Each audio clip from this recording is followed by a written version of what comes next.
Merci pour votre question. Si vous le permettez, je vais en profiter pour faire un petit tableau un peu contextuel de cette présence économique française. D'abord pour souligner que cette présence économique française, elle est ancienne et elle est permanente. Je veux dire par là que certains des hommes d'affaires français qui sont ici à Brazzaville ou à Pointe-Noire sont présents depuis des décennies, voire même ont repris le projet de leurs parents, ce qui nous ramène à des temps très anciens, mais c'est assez remarquable. Ensuite, cette présence française n'a, je crois, jamais cessé. Ces gens-là ont toujours été là, ces hommes d'affaires ont toujours été là pour continuer leur travail avec les Congolais. Je crois que ces caractéristiques sont assez remarquables et fondent cette relation humaine très dense qui existe entre les peuples congolais et français, et je crois qu'il est faite de confiance, de respect mutuel, de fidélité, mais aussi d'exigence. Donc pour souligner que ces deux réalisations ne sont pas inédites en soi, beaucoup d'autres investissements ont été enregistrés ces dernières décennies. En revanche, effectivement, elles sont importantes. Ce sont des gros projets. Je ne vais pas vous assommer de chiffres, mais on parle de plusieurs dizaines de millions d'euros sur à la fois les quais, la modernisation du port de Pointe-Noire en général, qui est un vaste projet très ambitieux et très important de valorisation de ce site unique dans la région de port en eau profonde de Pointe-Noire. Et je souligne d'ailleurs que la valorisation de ce port de Pointe-Noire est d'autant plus importante dans la perspective que j'espère nous verrons un jour du futur pont route-rail sur le fleuve Congo, qui donnera tout son sens à cette voie d'accès à l'Afrique centrale. Ces deux réalisations sont aussi importantes pour je crois, leur dimension structurante et entraînante. Ce ne sont pas des petits projets ponctuels. Ils ont vocation à entraîner derrière eux tout un tas d'activités en chaîne, et notamment je pense au secteur de l'agroalimentaire, sur les moulins. Nous avons entendu parler de producteurs de maïs, de producteurs d'éleveurs de poules, de poussins, etc. Tout un écosystème qui, normalement, si les choses se passent bien, devrait prendre le sillage de ce gros investissement. Donc je crois que c'est intéressant également de ce point de vue-là. Ces deux réalisations, ce qu'elles montrent de la valeur ajoutée en termes de dimension sociale et environnementale.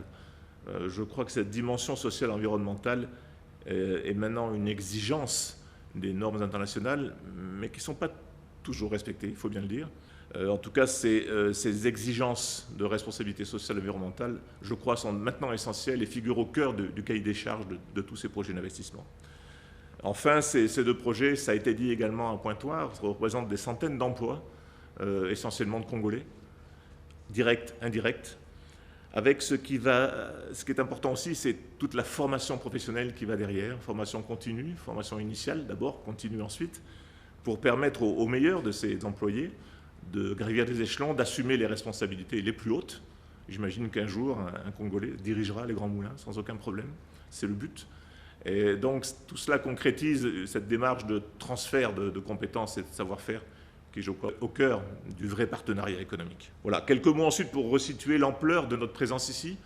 À peu près 130 sociétés françaises au Congo, qui emploient environ, c'est des chiffres un peu ronds, mais 10 000 employés, 10 000 salariés essentiellement congolais, dans un certain nombre de secteurs. Un petit mot aussi sur le stock d'investissement français. Bon, c'est une notion un peu technique, mais ça montre quand même l'ampleur aussi du phénomène. C'est à ce jour 3 milliards d'euros. 3 milliards d'euros, c'est 2000 milliards de francs CFA. C'est un chiffre considérable. Alors, ça n'est pas que sur l'année 2019-2020, mais sur l'ensemble le stock d'investissement donc réalisé au Congo. Un mot quand même pour dire que si cette présence économique française au Congo est, je l'ai dit, basée sur une relation humaine foncièrement profonde, elle n'exclut pas quand même que ces hommes d'affaires français soient aussi sensibles, comme leurs partenaires ou leurs concurrents, sensibles au climat des affaires qui règne dans un pays. Le climat des affaires est intrinsèquement lié à celui de la gouvernance économique et financière. Vous savez que ce sujet stratégique, réellement stratégique, est au cœur de la mission, du programme en tout cas de soutien que le Fonds monétaire international développe actuellement avec le Congo et auquel nous essayons d'apporter notre contribution.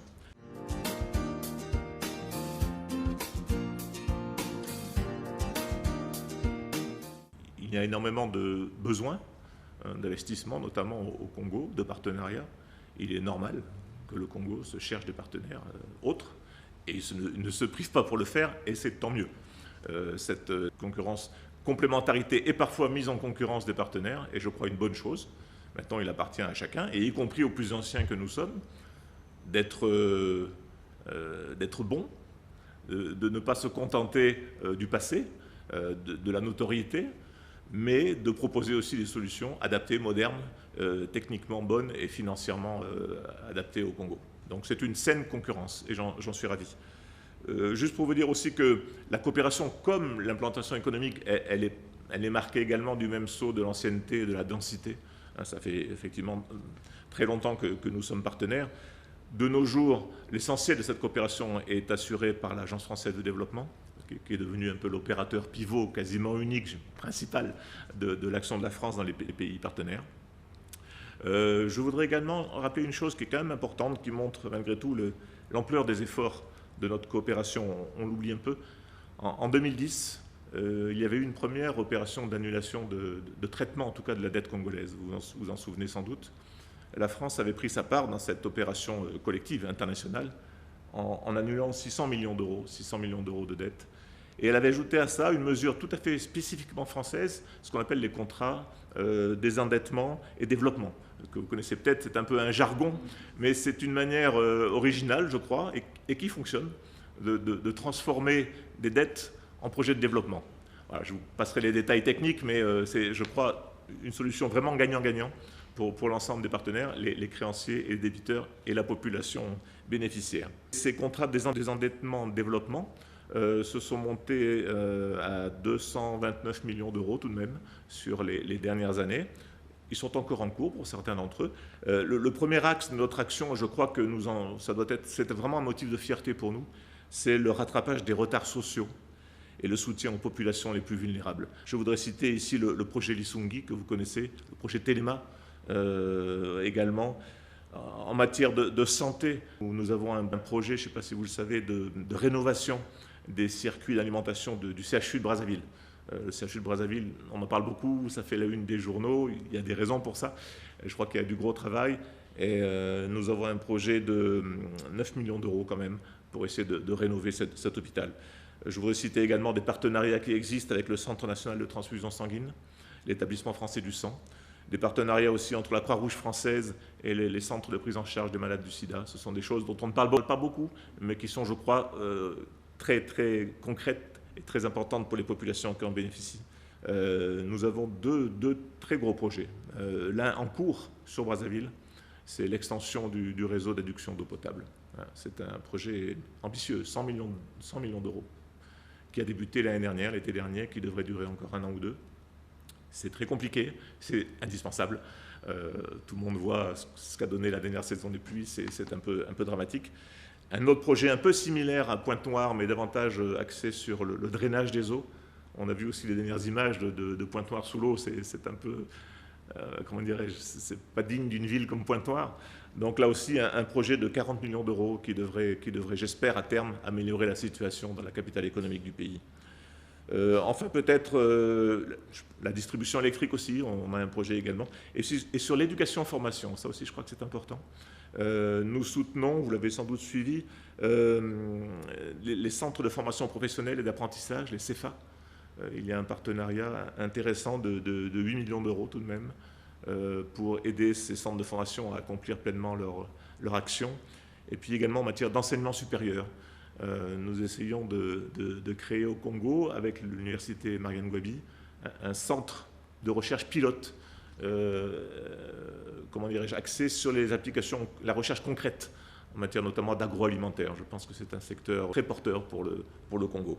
Nous intervenons également dans la réalisation des réformes structurelles de gouvernance et de diversification économique. Je rappellerai simplement ici l'engagement que la France a pris et a tenu d'apporter un appui de soutien budgétaire au programme soutenu par le FMI. Ça, c'est en cours, c'est un programme qui va durer 3 ans, mais je crois que c'est important de donner cette impulsion et de donner envie aux autres partenaires, notamment la Banque africaine, la Banque mondiale, d'autres peut-être, de soutenir ce vaste programme de réforme structurelle qui est fondamental. Et un autre domaine d'activité qui va prendre de l'ampleur, parce qu'il va prendre de l'ampleur partout dans le monde, c'est la préservation des ressources naturelles et la lutte contre les changements climatiques. Je voudrais saluer ici l'engagement politique très, très fort au plus haut niveau de l'État congolais sur ces problématiques-là, qui est la problématique à venir. Et la France est là pour, si le Congo souhaite, l'accompagner dans cette approche qui est, encore une fois, un sujet d'avenir. Je voudrais juste citer dans ce domaine-là l'initiative pour les forêts d'Afrique centrale, CAFI. C'est un sigle que vous connaissez sans doute. Vous savez, quand le 3 septembre à Paris, les présidents Emmanuel Macron et Denis Sassou Nguesso ont signé avec la Norvège, qui préside le CAFI, un accord de partenariat en quelque sorte. Et cet accord vient d'être opérationnalisé sous la supervision du Premier ministre qui assure le pilotage de cette opération. Et ce genre d'initiative devrait permettre au Congo de valoriser son rôle de pointe dans la protection notamment de la biodiversité de la grande forêt équatoriale en bénéficiant de crédits internationaux extrêmement importants pour l'avenir. Encore une fois, c'est un sujet qui ne fait que commencer, que débuter. On en parle, vous voyez bien, avec l'espace médiatique que cela occupe. On n'en est qu'au début. Je crois que les grandes choses, les grandes opérations de compensation, d'adaptation sont à venir.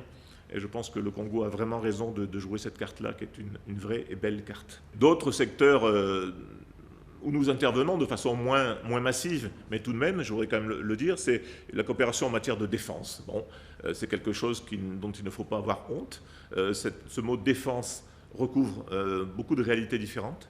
Il y a la pure formation opérationnelle de personnel militaire, qui est assurée notamment par les éléments français au Gabon. Vous savez qu'il y a quelques centaines de militaires français au Gabon qui sont là pour ça, pour faire de la formation. Mais il y a aussi le soutien à l'école nationale à vocation régionale Génie Travaux de Kintélé, qui est une belle école. Elle a les moyens de devenir vraiment un outil de rayonnement du Congo très fort, y compris dans la société congolaise, en termes de formation professionnelle des jeunes, pourquoi pas au métier du génie civil. On parle aussi du réseau routier congolais, qui est un problème. Cette école peut apporter sa contribution, et c'est un bel outil. Je voudrais aussi citer le contrôle des frontières, la lutte contre le braconnage, contre les trafics. Vous habitez un pays très grand, avec des frontières très longues et difficiles à contrôler, mais je crois qu'il faut, dans une approche régionale avec vos voisins gabonais, congolais de RDC, camerounais ou centrafricains, essayer de travailler mieux ensemble à mettre en place des unités de contrôle des frontières et de lutte contre les trafics. Ça me semble important. Ça participe aussi de la protection de la biodiversité. L'action de l'État en mer, c'est un sujet important.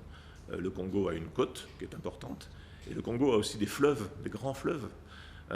Et ces espaces-là constituent soit des potentialités économiques, soit aussi des zones de risque, parce que c'est aussi le lieu de trafic, de surexploitation de la pêche, etc., qu'il faut sans doute mieux contrôler. Donc c'est un axe d'effort que nous essayons de développer avec la partie congolaise. Et enfin, une action traditionnelle que nous menons sur la francophonie. Mais j'allais dire, au Congo, il y a tellement de francophonie que c'est tellement facile. J'ai rarement vu un pays qui parle aussi bien le français. Et donc, c'est un plaisir ici de promouvoir la francophonie parce que c'est un plaisir. Mais aussi de soutien à la culture congolaise. Ça, c'est le rôle que vous connaissez bien de l'Institut français du Congo, qui, je crois, fait beaucoup et un peu seul, maintenant, avec un peu le centre culturel russe, que je salue, pour promouvoir les artistes congolais, la culture congolaise.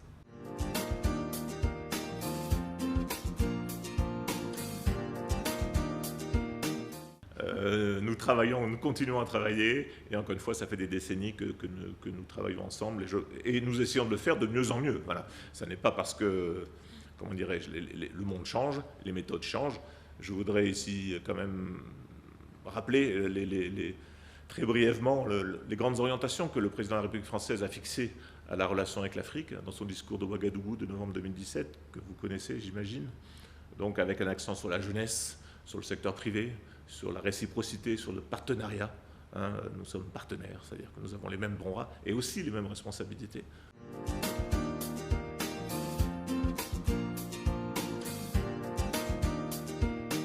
Non, je ne partage pas cet avis.